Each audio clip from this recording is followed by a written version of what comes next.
Perkenalkan, sama saya Berkah Yordan Santoso dengan kelas TI 23A4 dengan NIM 230103128. Pada hari ini saya akan menjelaskan tugas UTS saya dengan mata kuliah pemrograman Python yang diampu oleh Bapak Triyono Eskom. Untuk soal pertama, tuliskan 3-4 baris perintah untuk membuat dan mengaktifkan lingkungan virtual, memasang paket request, dan menjalankan kasir.py. Untuk soal pertama A, masukkan perintah Python main_m fanv.fanv. Fungsi perintah ini untuk menyuruh Python membuat folder lingkungan virtual baru bernama .fanv. Seperti ini. Untuk selanjutnya fanv/script/activate. Perintah ini mengaktifkan lingkungan virtual tersebut dari terminal dan menggunakan Python dan paket-paket dari dalam folder .fanv. Untuk selanjutnya pip install petik 2 request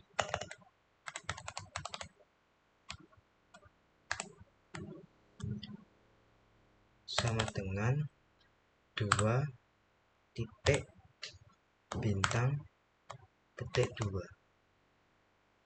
Fungsinya untuk menggunakan manajer paket, mengunduh dan memasang library request ke dalam .fanv yang aktif. Kita jalankan Python kasir.py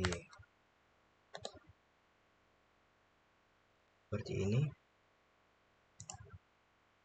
Masukkan menu yang dipesan, 1 copy, 2 selesai, bayar. Seperti ini. Untuk 2 kopi 30.000, 1 kopinya 15.000. Lanjut ke nomor 2. Nomor 1B, rapikan kode mini ini agar enak dibaca, lalu tuliskan 1 alasan perbaikannya. Oke, nomor 1B.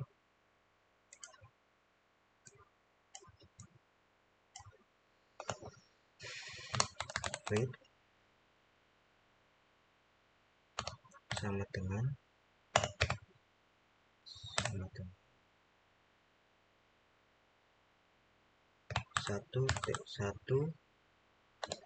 def hitung x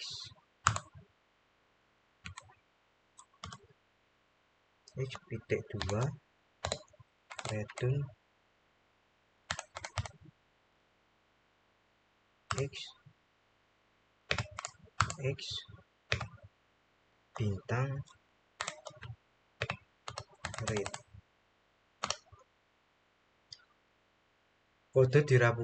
Kode ini dirapikan agar sesuai standar PEP 8. Dalam read 1.1 diberi spasi agar mudah dibaca, nama diubah jadi huruf kapital untuk menandakan ini adalah nilai. Dan fungsi def hitung di dalam kurung x titik 2, fungsi ini dipindahkan ke baris baru dan diberi spasi yang benar untuk standar penulisan fungsi. Oke, untuk selanjutnya soal nomor 2, studi kasus koperasi mencatat 3 setoran mingguan. Buat program yang meminta 3 angka satu persatu, menjumlahkan semuanya. Jika total kurang dari 300.000, tampilkan rendah. Jika 300.000 sampai 600.000, tampilkan sedang. Jika di atas 600.000, tampilkan tinggi. Jika ada input kurang dari 0, tampilkan input tidak valid.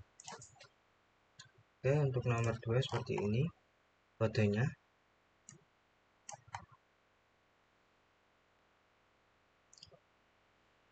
Untuk try memulai blok, coba kode di dalam akan dicoba untuk dijalankan. Input sampai ini itu meminta input dari pengguna dan langsung mengubahnya menjadi angka bilangan bulat INT. Ini akan gagal jika inputannya bukan angka atau jika inputan angka desimal berkoma. Untuk if setoran 1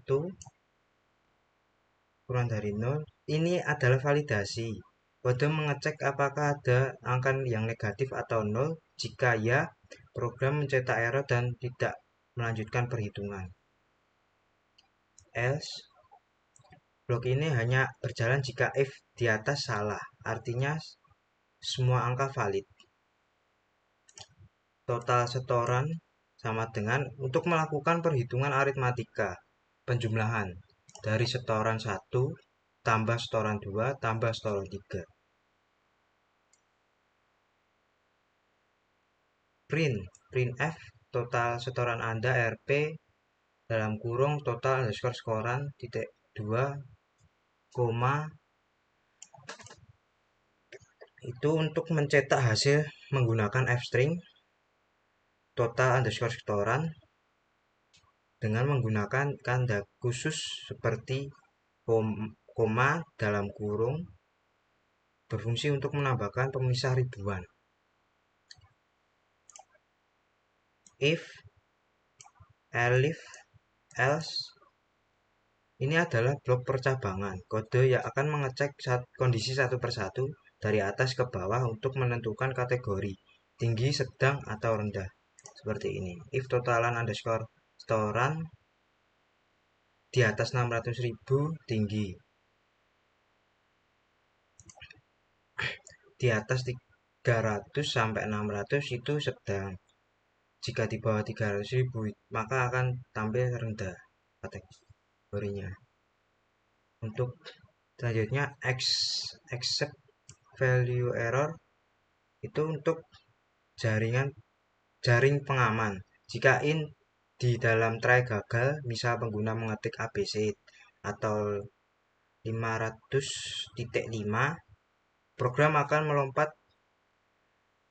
ke sini, gagal menampilkan. Print input tidak valid, harap masukkan angka bilangan bulat tanpa koma. Ini untuk mencetak pesan error yang spesifik bahwa input harus berupa bilangan bulat. Ini saya akan praktikkan.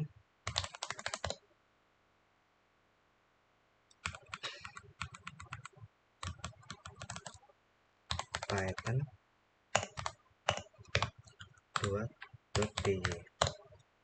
Masukkan setoran pertama 200.000, kedua 400.000, yang ketiga 20.000. Total setoran Anda 620.000, kategori tinggi. Oke, lanjut ke soal nomor 3. Fungsi dan parameter bawaan. Studi kasus layanan kirim rapid send butuh fungsi ongkir. Buat fungsi hitung underscore ongkir dalam kurung berat underscore kilogram, koma kota, koma asuransi sampai dengan false. Rumus tarif underscore dasar kota tambah 2000 kali berat underscore kilogram tambah dalam kurung tambah 3000 jika asuransi sama dengan true. Tambahkan docstring pendek 1 sampai 2 baris. Beri 2 contoh pemanggilan. Oke. Untuk kodenya seperti ini.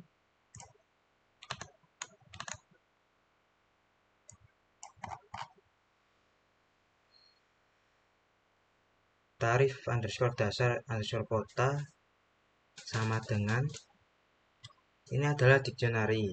Fungsi untuk menyimpan data kunci nilai untuk memudahkan kita mencari tarif dalam kurung nilai berdasarkan kunci dalam kurung nama kota. def hitung underscore ongkir. Ini untuk mendefinisikan sebuah fungsi yang bernama hitung underscore ongkir. Asuransi sama dengan false. Ini adalah parameter bawahan. Jika pemanggil tidak menyertakan info asuransi, nilainya akan otomatis dianggap false. Kota sama dengan kota.lower. Ini untuk mengubah input kota menjadi huruf kecil agar Jakarta J-nya kapital dan Jakarta J-nya kecil dianggap sama. Tarif underscore dasar sama dengan tarif underscore dasar underscore kota itu untuk mengamankan dalam mengambil data dari dictionary. Jika kota tidak ditemukan, get dalam kurung akan mengembalikan nilai 0 sebagai nilai default dan tidak akan error.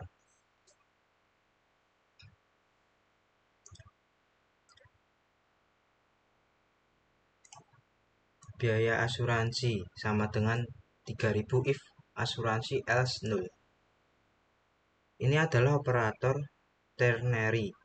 Jika asuransi bernilai true, biaya underscore asuransi adalah 3000. Jika tidak dalam kurung else, nilainya akan 0.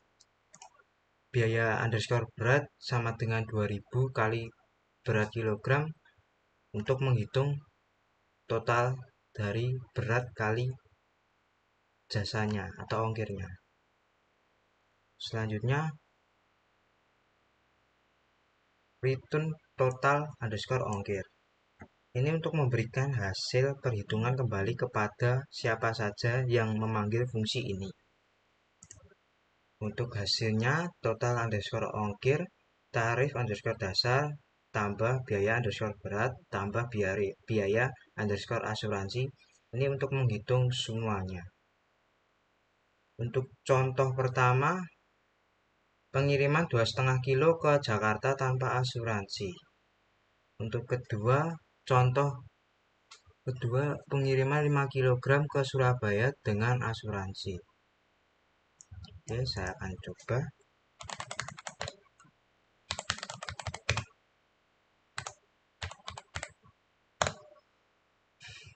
Jadi untuk ongkir ke Jakarta 2,5 kilo tanpa asuransi mendapatkan harga 15.000. Kalau ongkir ke Surabaya 5 kg dengan asuransi mendapatkan harga 25.000.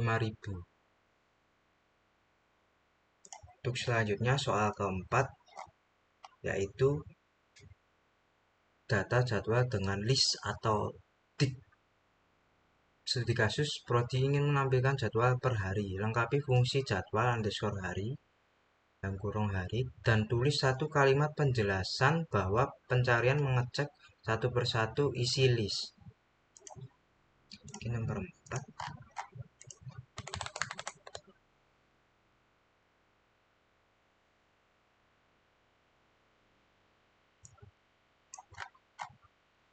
Untuk jadwal underscore kuliah sama dengan ini adalah list. List ini berisi beberapa dictionary. Ini adalah cara standar untuk menyimpan data terstruktur. Berarti ini hari Senin mata kuliah kalkulus jam pukul 8 sampai 10, ruang dan kelas ini adalah dictionary-nya. Def jadwal underscore hari dalam kurung hari. Ini untuk mendefinisikan fungsi pencarian yang menerima satu input yaitu hari yang ingin dicari.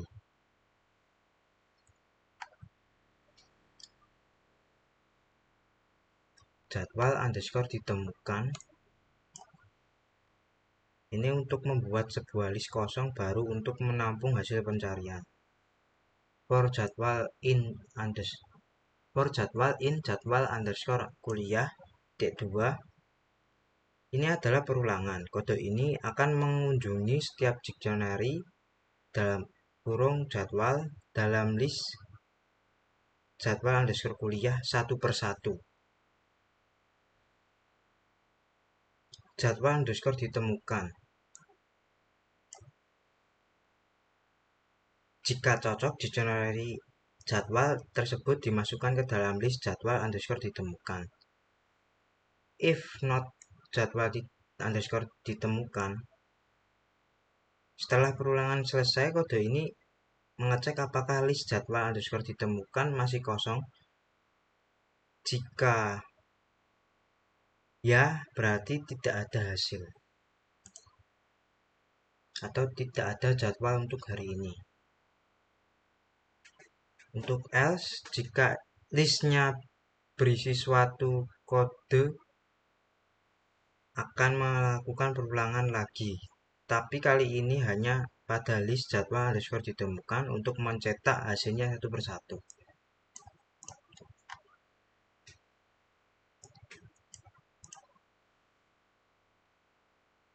Seperti ini. Saya akan praktekkan.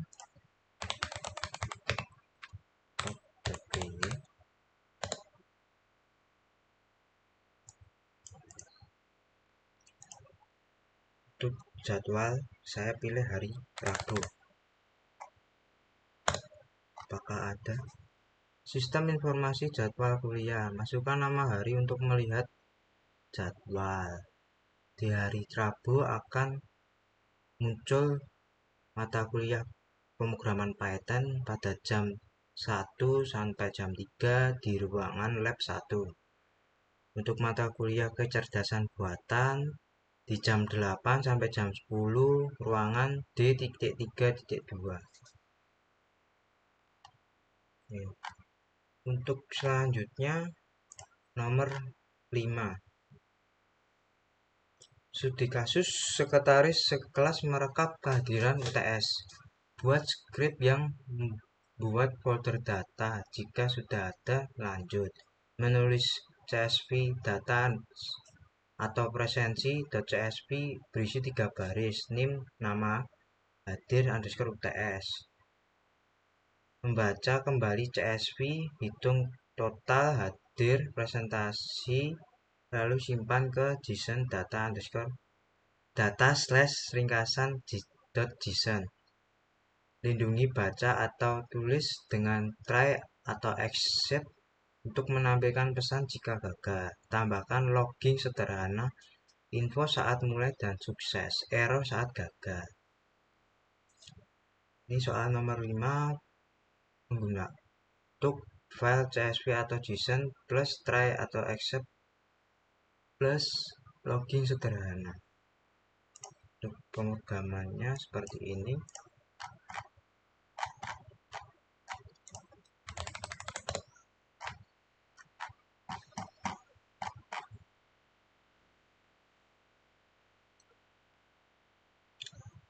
Untuk yang pertama, import titik memasukkan modul-modul yang dibutuhkan CSV.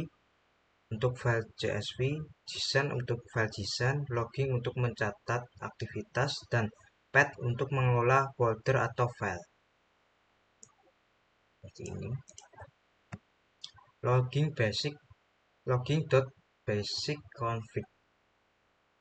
Ini untuk konfigurasi log dalam mengatur satu kali yang memberitahu logging untuk mencatat pesan ke file rekap.log dengan format tertentu.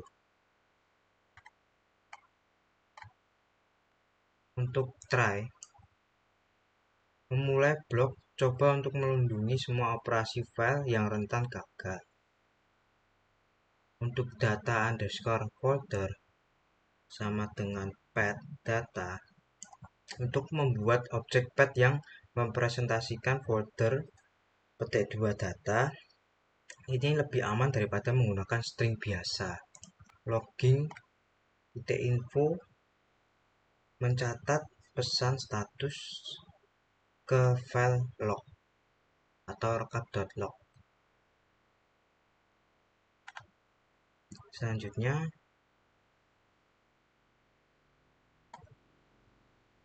data underscore folder mk dir dalam kurung exit underscore OK sama dengan true.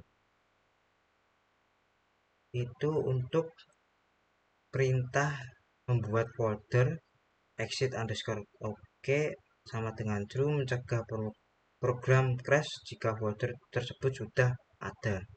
With file underscore csv titik open untuk mengamankan sebuah file yang ditulis dalam w petik 2 dalam petik 2 w ini, yang memastikan file akan otomatis ditutup setelah selesai. Untuk selanjutnya, writer.write header itu untuk menuliskan baris pertama header di CSV. Contoh name, nama, hadir underscore UTS. Writer titik writer rows dalam kurung data underscore presensi itu untuk menuliskan semua data dari data underscore presensi ke file CSV. JSON titik dump dalam kurung ringkasan, f, indent sama dengan 4.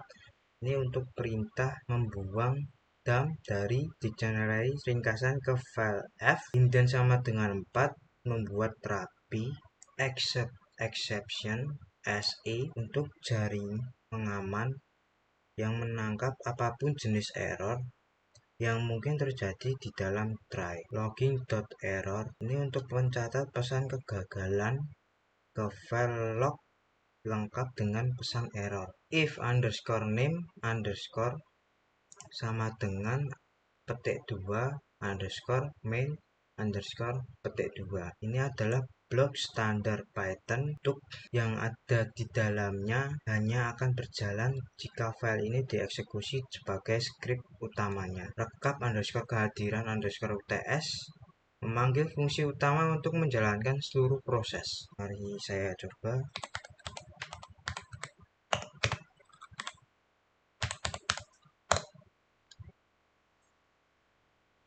Memulai proses rekap kehadiran UTS, info berhasil menulis data ke presensi, data/presensi.csv berhasil menyimpan ringkasan ke data/ringkasan.json. Untuk rekap log akan muncul seperti ini juga dengan waktunya. Untuk data presensi muncul name, nama, hadir underscore UTS. Akan muncul juga dengan jika hadir 1, jika tidak hadir 0. Ringkasannya total underscore mahasiswanya ada 6, jumlah underscore hadir 5, persentase underscore kehadiran 83.33%. Sekian dari saya, terima kasih, mohon maaf jika ada salah kata. Sampai jumpa kembali.